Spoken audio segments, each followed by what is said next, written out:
बेटा हम लोग पहुंचे थे लिक्विडेटर्स अकाउंट्स में और लास्ट लेक्चर में मैंने आप लोगों को स्टेटमेंट बनाने बताया था रफली, फुल डिटेल में तो नहीं, बट लास्ट लेक्चर में मैंने आपको थोड़ा बैकग्राउंड बताया था इस चैप्टर का और मैंने बताया था कि क्वेश्चन कैसा आता है और मैंने आपको बताया था कि आंसर में आपको ये वाली स्टेटमेंट बनानी है आंसर में।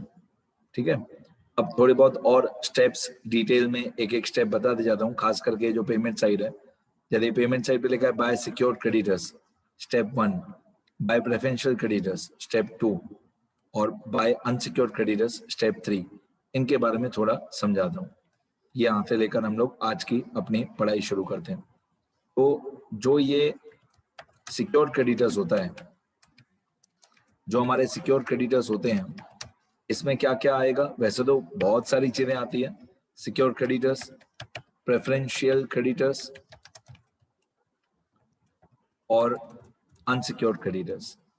इसमें क्या होता है, हमारी कंपनी, जो कंपनी हमारी बंद हुई, उस कंपनी की मैनेजमेंट हम लोग देखते हैं और हम लोग आउटस्टैंडिंग सैलरी देखते हैं। अब हमारी किसी भी कंपनी की मैनेजमेंट में 3 लेवल की मैनेजमेंट होती है, top level, middle level, bottom level. तो top level management, middle level management और बॉटम लेवल मैनेजमेंट, तो 3 टाइप की मैनेजमेंट होती है। तो इन तीनों की अगर सैलरी आउटस्टैंडिंग है, अगर टॉप लेवल, मिडिल लेवल और बॉटम लेवल तीनों की सैलरी आउटस्टैंडिंग है, तो किसकी आउटस्टैंडिंग सैलरी कौन से स्टेज में आएगी? अब ये उल्टा रूल होता है। जो एकदम बॉटम लेवल वाले एम्प्लॉयज होते हैं, एकदम लेबरर्स, वर्कर्स, उनकी अगर कोई आउटस्टैंडिंग सैलरी है, आउटस्टैंडिंग सैलरी और आउटस्टैंडिंग वेजेस ऑफ लेबरर्स और workers of factory, workers of factory, इन लोगों की अगर कोई आउटस्टैंडिंग सैलरी है तो इनको पहले पैसा पे होगा। मतलब सिक्योर क्रेडिटर्स में, मतलब स्टेप 1 में, ये हमारा स्टेप 1 होता है। जो हमारे सिक्योर क्रेडिटर्स होते हैं ये स्टेप 1 में आते हैं। तो अगर कोई हमारे लेबरर्स वगैरह की आउटस्टैंडिंग सैलरी है, जो कि हम बोल सकते हैं कि बॉटम लेवल मैनेजमेंट, तो जो बॉटम लेवल मैनेजमेंट वाले एम्प्लॉइज हैं उनकी आउटस्टैंडिंग सैलरी एकदम टॉप लेवल में आएगी, मतलब स्टेप 1 में आएगी। अब ये जो प्रेफरेंशियल क्रेडिटर्स होता है, ये हमारा स्टेप 3 होता है नॉर्मली। ये प्रेफरेंशियल क्रेडिटर्स हमारा स्टेप 3 होता है। तो इसके अंदर कौन कौन आता है? इसके अंदर मिडिल लेवल वाले एम्प्लॉइज आते हैं। For example, outstanding salary of employees कभी कभी लिखा हुआ होगा, या कभी कभी आउटस्टैंडिंग सैलरी ऑफ क्लर्क लिखा हुआ होगा। आउटस्टैंडिंग सैलरी ऑफ एम्प्लॉइज या आउटस्टैंडिंग सैलरी ऑफ क्लर्क्स, ऐसा लिखा हुआ होगा। इसमें और भी डिटेल में रूल्स आएंगे, वो मैं अभी 2 मिनट में बताऊंगा। प्रेफरेंशियल क्रेडिटर्स के अंदर salary of, outstanding salary of employees या आउटस्टैंडिंग सैलरी ऑफ क्लर्क्स आता है। इसमें और भी डिटेल में रूल्स आएंगे, मैं धीरे धीरे बताऊंगा। ये मिडिल लेवल मैनेजमेंट के लोग होते हैं। तो जो मिडिल लेवल मैनेजमेंट के लोग होते हैं उनकी सैलरी भी मिडिल लेवल में आएगी, मतलब स्टेप 3 में आएगी प्रेफरेंशियल क्रेडिटर्स में। और ये जो अनसिक्योर्ड क्रेडिटर्स होते हैं, ये हमारा स्टेप 5 होता है। अनसिक्योर्ड क्रेडिटर्स हमारा स्टेप 5 होता है। अनसिक्योर्ड क्रेडिटर्स, इसके अंदर आउटस्टैंडिंग सैलरी ऑफ मैनेजर या डायरेक्टर, मतलब आप ऐसे बोल सकते हो जो हमारे टॉप लेवल एम्प्लॉइज हैं, जो टॉप लेवल एम्प्लॉइज हैं उनकी सैलरी सबसे नीचे आती है स्टेप 5 में, अनसिक्योर्ड क्रेडिटर्स में। तो टॉप लेवल मैनेजमेंट का अगर कोई आदमी है, अगर कोई टॉप लेवल मैनेजमेंट का कोई मैनेजर या डायरेक्टर है,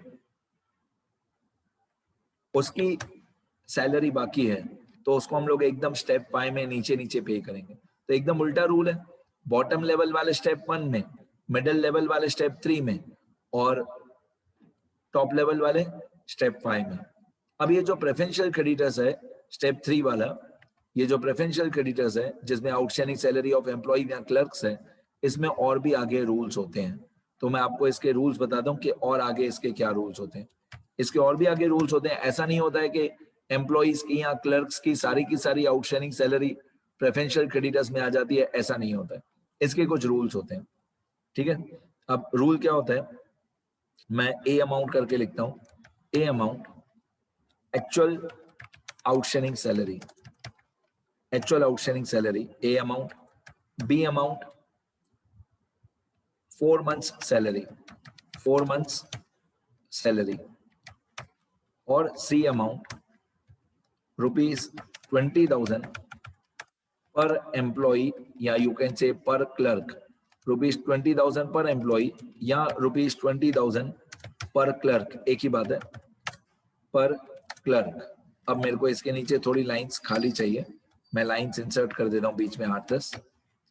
अब इन तीनों में से ए बी सी तीनों अमाउंट में से whichever is less, the least मतलब लोएस्ट, the least या lowest amount out of the above 3, मतलब ए बी सी जो तीनों अमाउंट है, उन तीनों में से जो लोएस्ट अमाउंट होगी, the least और lowest amount out of the above 3 will be considered as preferential creditor,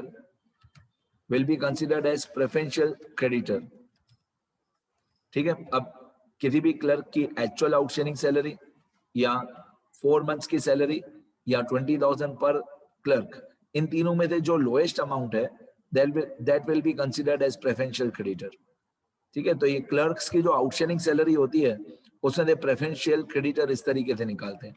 फिर ये मान लो आपका स्टेप 1 हो गया, ये मान लो आपका स्टेप 1 हो गया, ठीक है, या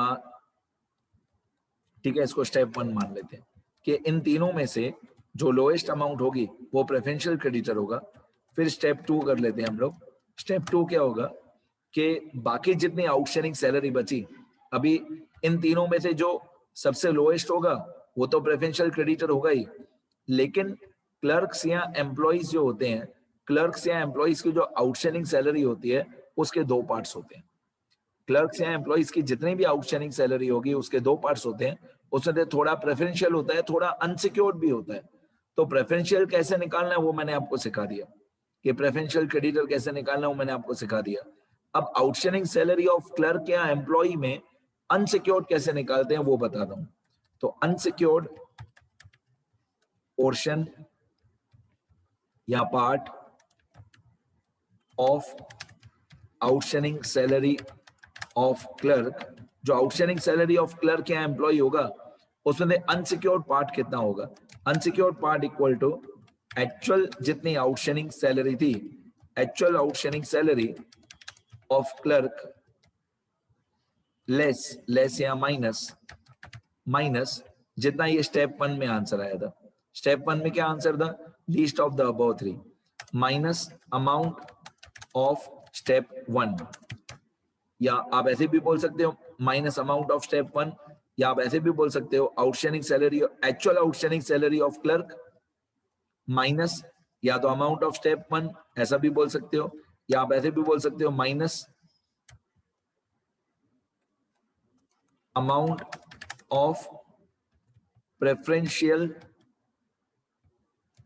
part of outstanding salary of clerk, आप ऐसे भी बोल सकते हो। मतलब अनसिक्योर्ड कितना होगा, अनसिक्योर्ड पोर्शन कितना होगा, एक्चुअल आउटस्टैंडिंग माइनस प्रेफरेंशियल, या actual outstanding minus amount as per step 1, या एक और तरीका बताऊं, सब एक ही बात है, ये सब एक ही बात है, actual outstanding salary of clerk minus least of the amounts ABC में से जो लोएस्ट था। अब ये तीनों एक ही बात नहीं है बेटा, ये तीनों एक ही बात है, बिल्कुल तीनों एक ही बात है। Actual outstanding salary of clerk minus least of A और बी और सी। अब ये तीनों एक ही बात है, इन तीनों में से जो ए बी सी में से जो लोएस्ट होगा वही प्रेफरेंशियल है, वही हम लोगों को एक्चुअल आउटस्टैंडिंग में से माइनस करना है। तो actual outstanding salary of clerk minus amount of step 1, या actual outstanding salary of clerk minus जो प्रेफरेंशियल क्रेडिटर आया था, प्रेफरेंशियल पार्ट आया था वो, या actual outstanding salary of clerk minus least of ABC. अब ये तीनों एक ही बात है, ठीक है। तो आउटस्टैंडिंग सैलरी ऑफ क्लर्क या एम्प्लॉइज जो होता है, जितना भी टोटल आउटस्टैंडिंग होता है सैलरी ऑफ क्लर्क या एम्प्लॉय, उसके 2 पार्ट होते हैं, थोड़ा प्रेफरेंशियल में जाता है, थोड़ा अनसिक्योर्ड में जाता है, ठीक है। और ऑब्वियसली अमाउंट्स के साथ जब करेंगे एक्सरसाइज तब ज्यादा मजा आएगा, ठीक है। ये मैंने आपको सैलरीज के बारे में बता दिया कि किसकी सैलरी कहाँ पे आती है। बॉटम लेवल वाले की सिक्योर्ड में और टॉप लेवल वाले की अनसिक्योर्ड में। बाकी जो मिडिल लेवल वाले हैं उनकी आउटस्टैंडिंग सैलरी प्रेफरेंशियल क्रेडिटर्स में आती है, वो भी उसके आउटस्टैंडिंग सैलरी ऑफ क्लर्क या एम्प्लॉय के दो पार्ट्स होते हैं, और ऑब्वियसली अमाउंट्स के साथ जब करेंगे तो ज्यादा मजा आएगा। ठीक है, एक बार मैं स्क्रॉल करता हूं, इतना लिखना सब लोग, हर क्वेश्चन में ये पॉइंट्स तो आएंगे ही आएंगे, इतना लिखो, और अमाउंट्स के बाद प्रैक्टिकल क्वेश्चन में मैं ज्यादा बताऊंगा।